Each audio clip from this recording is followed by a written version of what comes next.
Siyabonga amaZulu sewafikile.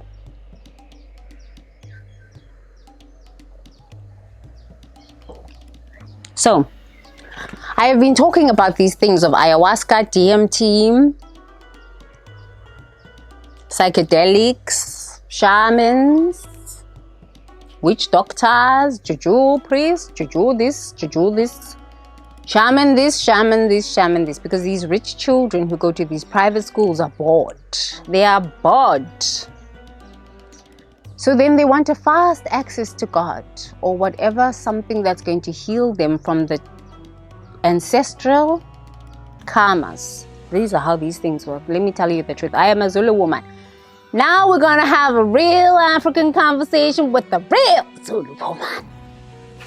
So I figured, the African ancestors are here now. We're going to have these real conversations now. So the British people, they leave England and then they go out there on them streets and they create a lot of chaos and a lot of drama, people's families getting broken up, rapes in Africa, all over these places. They are killing people for greed. For greed. For greed. But where does this idea come from? Where does this idea come from? That we must all go and hurt each other and steal from each other and take from each other and then take no accountability for this when we are in that pain. In that pain. Instead of actually working on my mother never loved me wounds and my daddy never loved me wounds and my ancestral karmas and my ancestral wounds. No, we don't want to do this. We want to bypass all of this. In spirituality, it's called the spiritual bypass. So we're going to have a real conversation. It's called the spiritual bypass. So you bypass all of your traumas, your mother never loved me wounds, your daddy never loved me wounds, all sorts of these wounds, the ancestral karmas. Y'all people go around other people's countries, y'all people steal, y'all people corrupt other people's cultures, other people's religions, other people's things. You take, right? And then you don't want to deal with this stuff. You want to bypass this stuff. You cannot look head on and say, look, my people have done this, this, and this, and this. And I, as the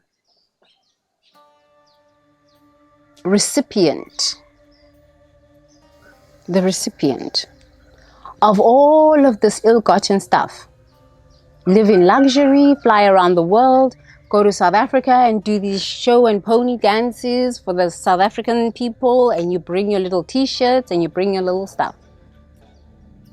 And we as Africans just keep dancing and smiling and just dancing and smiling. Hey, the priest! Hey, the priest!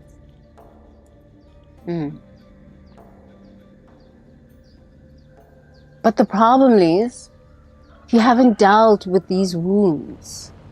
They seem to pop up at the most inopportune time. When Grandma passed away, Queen Elizabeth, I said this is going to be a real problem with these men. With British men is going to be a real troubles. Real troubles. Men all around the world are experiencing these real troubles because men are looking for a mother. All of these men are looking for a mother. And these men came to Africa to look for their mother that they didn't remember that they had. And instead of actually asking us as African women, yo, teach me how to connect back to Divine Mother, they raped us, they beat us, they took and did all of these nasties. And they forgot to ask us what they really came to learn from us. And what they truly came to learn from us is that you've never had a mother, you've never had a father. Because only umvelingang inkosaza indlovukazi unomkhubulwane is your mother and your father. Only that. So you came to Africa to ask us this, but you forgot on the way because you saw how lush and what a paradise Africa was. So your greedy eyes and your unhealed traumas from past lifetimes said, yo, let us take Let us colonize. Let us corrupt. But the problem is now the sins of the fathers are showing up and the children are writing books. The children are writing books. They are going to America and telling Oprah, yeah, Oprah, yeah, Mama Oprah, amaZulu. Bayakhuluma amaZulu. Ayakhuluma amaZulu. Ayakhuluma amaZulu. Yes, so you move to America and you tell all of your troubles, all of the sins of your fathers and your grandfathers to a black woman where you were really supposed to go to South Africa and just ask, I'm sorry, but like, who is my mother? I was sent here by the Queen to ask the reals so that I can liberate my people from this ignorance, from religious psychosis. But y'all forgot the message that your grandmother sent you to ask the grandmothers of Africa. So now the children are running to America to tell Mama Oprah, but now the problem is unhealed mother wounds, unhealed daddy wounds. Even the woman, Meghan Markle, unhealed wounds. So the sins of the fathers shall follow the children many lifetimes. It doesn't matter how many times you come dance in Africa. It doesn't matter. These wounds will keep exposing themselves. These things will keep just showing themselves. I couldn't sleep for 36 hours. I was thinking about this and I said, oh my God, I need to speak up now. But do we live in this forever? Do we live in the shame forever? In this ignorance? I mean, I think somebody is truly wounded, but they carry such a deep mandate from their ancestors to tell truth. To tell truth. So I don't think we should actually be totally against this boy. He's delivering the truths of his ancestors. He's telling us, you know, I am carrying a heavy weight.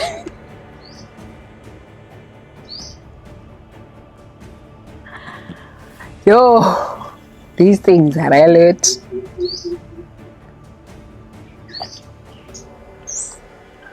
Yeah, I mean, look, I'm a South African woman and these people came to my country and they did some damage, you know. They did some damage. They did some real damage. They talk about wounds. Tell me about a wound. You tell me about wounds where you are kidnapped, you are raped, you are beaten, you are almost killed. You tell me about a wound like that. You tell me about a wound where mothers don't know how they're going to feed their children because your people came to their country and took the resources. You tell me about those wounds where I'm hungry for 4 days and I have no money for food and I'm eating sand to survive until I get my paycheck. You tell me about that wound. You tell me about struggle. You tell me about struggle. You tell me about struggle when I'm working in a call center and people are calling me a fucking idiot. Get the fuck off this phone, you dumb Indian woman. And I'm like, oh my God, I'm from South Africa. Why are they hating the Indian people? Tell me about these wounds. You tell me about the wound of knowing that you are royalty. You come from the royal lineage, which was decimated by greed and corruption. And as a descendant of the royal lineage, I must work in casinos in America where men are just thinking that they can speak to me as if they're coming off a tree. Come to my hotel room, let's have sex, I'll give you $1 million. I'm like, what the fuck, I'm royalty. But because of what British people have done, come and steal, corrupt and take. This royal woman has had to go up that path to end up on Wall Street to figure out this is all fucking corrupt. And then try to figure my way back so that I can help my people go, yo, you need to wake up. I don't think we should shame this boy. He's speaking the truths of his ancestors. Truly, he went to Mama Oprah and just spoke the first part of truth. Now he must come and report to me, the Zulu woman, the real Zulu woman. There's no healing out here in the world. You can do your ayahuascas, you can do your shamanism, you can run to Peru and Colombia in your private jets. Yo, I've done these things. You think I haven't done these things? Because I needed to heal from apartheid, what you people did to my people. I needed to heal from this stuff. It was rough. That path was not easy. That journey was not easy. So now that you've gone to Mama Oprah, you need to come report to the real queen. We need to have this conversation. We need to have this conversation. And we need to have this conversation of the hatred that is on this planet.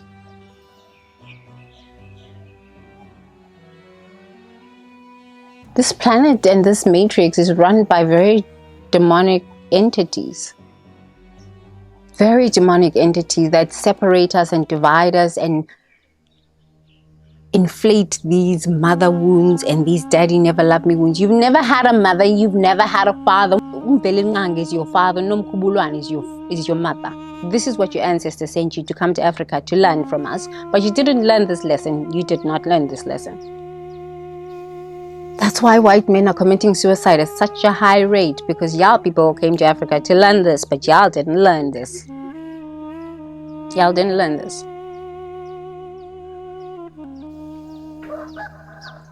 So, these are the troubles.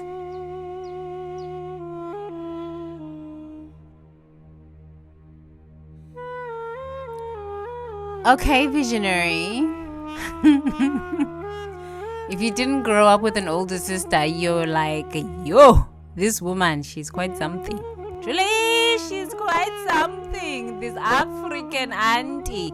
Yes, you know what? Mina ikamalam usistempi. I am now on the scenes. You're going to listen to some real African wisdom. It's time now, okay?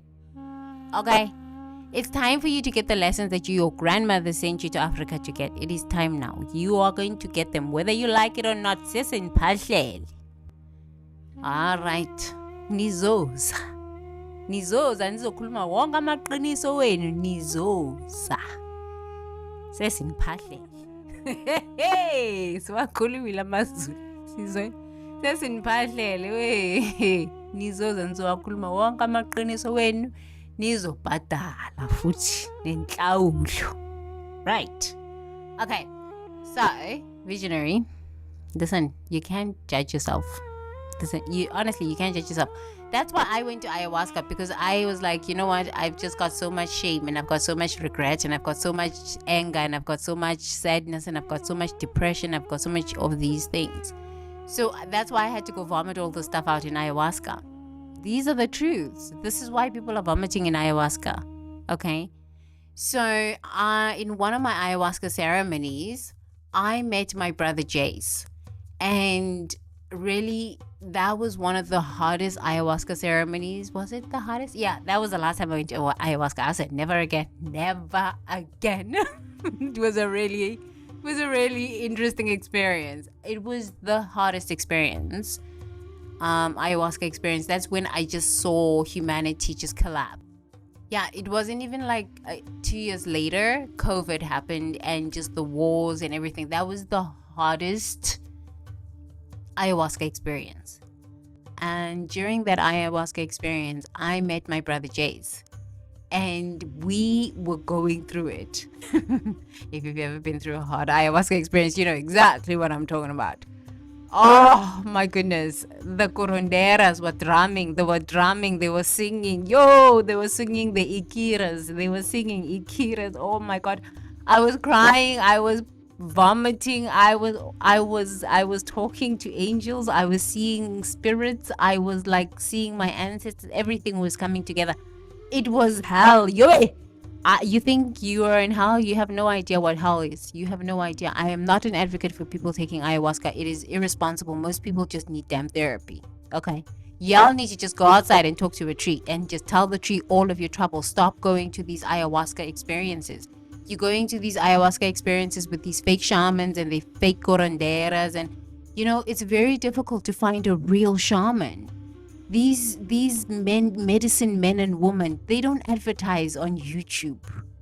They don't advertise, yo, I'm running a shaman retreat. I'm running no, not the real ones. That's why I am not your shaman. I am not your healer. I am not your guru. I am not your spiritual teacher. I am nothing to you. I am my own spiritual being in having my own spiritual experience in a human form, because I don't want followers. I don't want these sheep-minded souls who are followers just wanting curanderas to heal them, pray for them, take on their karma, spew it back to heaven. This age is gone. The age of Pisces is gone, where your shamans and your gurus and your pastors and your teachers and all your people are transmuting your karmas and sending it back to you.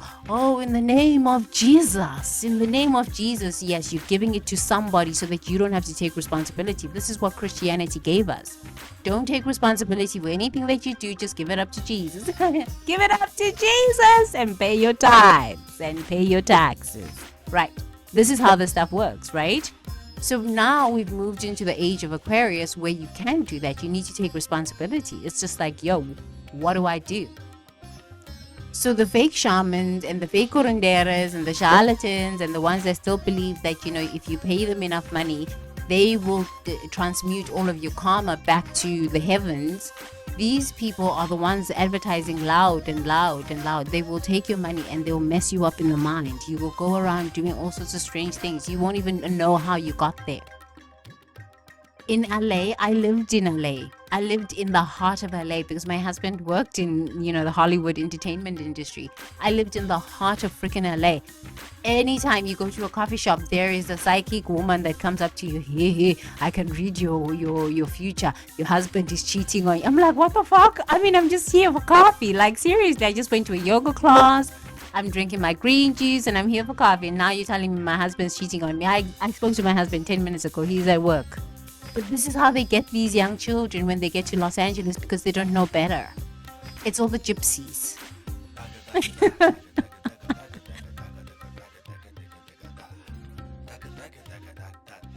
There's a show about it on Netflix. No, not Netflix, Hulu. What was the show called? Oh my goodness, I forgot what the show was called. What the hell? There's a show. It's the gypsies in Los Angeles. They are huge. The gypsies are huge. They'll get you. They used to try to get me because they would see me walking with my husband and they were like, oh, she must be like a rich kept woman who sits at home, who's bored, who's like high on Xanax, high on this medication. So they would come to me at the coffee shop after my yoga class and they would try to tell me that my husband's cheating on me. They try to tell me that I'm going to break a leg. They're going to try to tell me this and this. I just look at these people. I'm like, okay, whatever. Take my coffee and just walk. There's a lot of these weak-minded souls who are looking for a savior, who are looking for a guru and a shaman and a psychic and a pastor and a lava and a tantra person to heal them, take away all of their karma so that they don't have to do their own spiritual work, spiritual bypass. And they don't have to go to therapy because they just want to stay in this ignorance of these patterns of wounding themselves and wounding other people. There's a lot of people like this. I saw them all in America. I see them all in Europe. I see them all in Africa. Oh, Africa is the religious psychosis. Do you know what I mean? So we're all in these things. Nobody is better than anybody else. We are all hooked up to this matrix of misery and hell and mother never loved me wounds and daddy never loved me wounds. If you just understood this, I've never had a mother, I've never had a father. These beautiful souls that I came through are sovereign beings here on their own spiritual awakening. They are not here to heal me. They're not here to save me. They're not here to coddle me. They're just here to bring me into the world and provide me the basics. And the rest, I'm sorry, I gotta figure it out myself. So blaming your parents forever does you no good. The victim narrative just gets old. It just gets sad. It just gets like pathetic. It's just like, oh my God, grow up. You live in privilege. You know what I mean? Like, you live in privilege. And all of us who are glued to the story and we're just like, oh my God, what are you learning from this? What about your life? Your life is falling apart. You got debt. You've got dramas. You beating each other up in these houses. You got domestic violence. you are raping each other, all sorts of these things that are happening in these houses, but you're glued to the story because there's so much sensation, there's so much drama. Instead of just go and sit down and meditate, go to the beach and just look at the beach and go count the waves at the beach. How many of these waves are coming in? Oh wow, how beautiful. Breathe in through the nose, out through the mouth. Breathe in through the mouth, out through the nose. Just sit at the beach and just look and marvel at the beauty of nature. No, we do not want to do this. No, never this, never this, never this. We are glued to our phones, enamored and mired in other people's drama. What does this drama have to do with you? Honestly, when you look at your life is falling apart. Or maybe your life is not falling apart. You're just like, oh my God, at least I have, all of these nice things. Look, they have more than me. Okay, maybe you're middle class and your life is not falling apart. But like, what are you getting out of this? Have you ever sat down and just said, what am I getting out of being so glued to this stuff? I feel awful. I'm judgmental. You still got your own wounds. You still haven't dealt with them, though you spent an hour watching this stuff, right? You still haven't dealt with your own wounds. You still haven't looked at yourself and saying, my mother did this, my daddy did this, my auntie did this. What did I do to them? How did I cause them pain? How can I ask for forgiveness?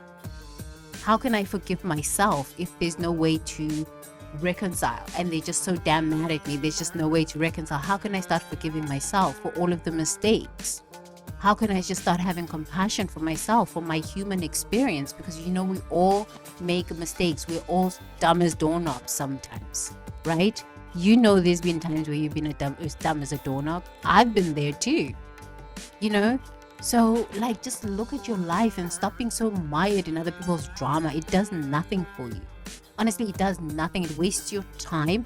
Your life is precious. Make your life count on planet Earth instead of being mired in other people's bullshit drama. Okay? I am Sister Tembi, and I am here on planet Earth to raise leaders, visionaries, not whiny little children. It's enough now with these whiny little children. Okay, so now, you see, I'm your Sister Tembi. I really like you. I'm tired of these men committing suicide. Honestly, I'm tired of these men committing suicide. I've had so many of my friends commit suicide. Like, what for? Because of depression. Because y'all people are competing with each other. It's like, cut it out. Cut it out. Okay, so I want to introduce you to my friend Jace. He's super amazing. And he went through a transformation with me where I was working with him. And the first fun assignment I gave him was for him to download his vision. So during our ayahuasca ceremony, it was really, really intense. And after that ayahuasca ceremony, we had a real heart-to-heart conversation. I said, you really need to download the wisdom and the prayers of your ancestors so that you can truly forgive yourself and truly liberate yourself from all of the shame and this anger towards yourself and just heal. And he was like, okay, I'm not a girl, so I don't understand this creativity stuff, but I'm going to try it. Whatever. I'm going to try it anyway. So he created his amazing Dream Boldly vision video. So I said, dream boldly. What is it that you would love to experience? How would you like to heal? How would you like to make a contribution to humanity that is meaningful from your experiences, from your truths, from your healing journey? And he created this amazing video, and I was so proud of my brother. I was like, oh my God, my brother is so creative. He's so creative. So here at the Future Gen Leaders Tribe, when our brothers are creative, when our sisters are creative, we always make sure that we celebrate them. So please make sure that you enjoy this video, and I hope that it inspires you to think bigger than your wounds, right? Take your wounds, work on them, heal from them. And then there's wealth in those wounds. There's gems, and there's wealth, and there's connection, and there's healing. It's so important for us to sit down and work on our wounds, because we become stronger as we work on our wounds instead of just vomiting our troubles out on the streets. Yeah? Okay. I'll see you in the next video. Bye for now. Please enjoy this video. Bye for now.